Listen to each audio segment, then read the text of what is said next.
49 സങ്കീർത്തനം. സകല ജാതികളുമായുള്ളവരെ ഇത് കേൾപ്പീൻ, സകല ഭൂവാസികളുമായുള്ളവരെ ചെവിക്കൊള്ളുവീൻ. സാമാന്യജനവും ശ്രേഷ്ഠജനവും ധനവാന്മാരും ദരിദ്രന്മാരും തന്നെ എൻ്റെ വായ് ജ്ഞാനം പ്രസ്താവിക്കും.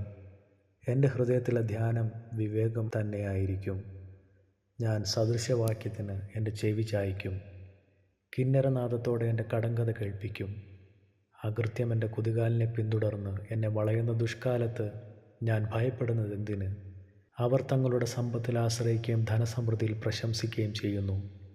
സഹോദരൻ ശവക്കുഴി കാണാതെ എന്നേക്കും ജീവിച്ചിരിക്കേണ്ടതിന് അവനെ വീണ്ടെടുപ്പാനോ ദൈവത്തിന് വീണ്ടെടുപ്പ് വില കൊടുപ്പാനോ ആർക്കും കഴിയുകയില്ല.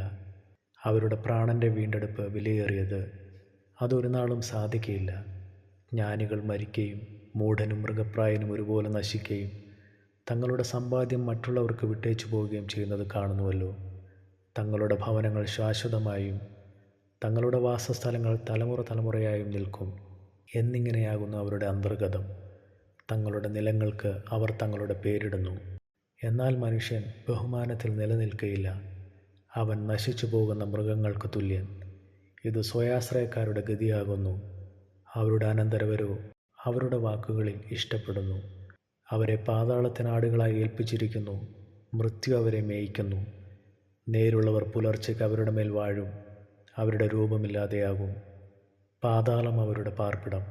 എങ്കിലും എൻ്റെ പ്രാണനെ ദൈവം പാതാളത്തിൻ്റെ അധികാരത്തിൽ നിന്ന് വീണ്ടെടുക്കും. അവൻ എന്നെ കൈക്കൊള്ളും.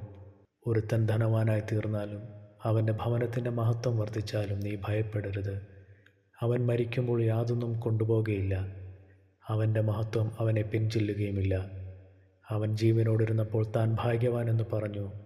നീ നിനക്ക് തന്നെ നന്മ ചെയ്യുമ്പോൾ മനുഷ്യർ നിന്നെ പുകഴ്ത്തും. അവൻ തൻ്റെ പിതാക്കന്മാരുടെ തലമുറയോട് ചെന്ന് ചേരും. അവർ ഒരു നാളും വെളിച്ചം കാണുകയില്ല. മാനത്തോടിരിക്കുന്ന മനുഷ്യൻ വിവേകഹീനനായാൽ നശിച്ചു പോകുന്ന മൃഗങ്ങൾക്ക് തുല്യനത്രേ.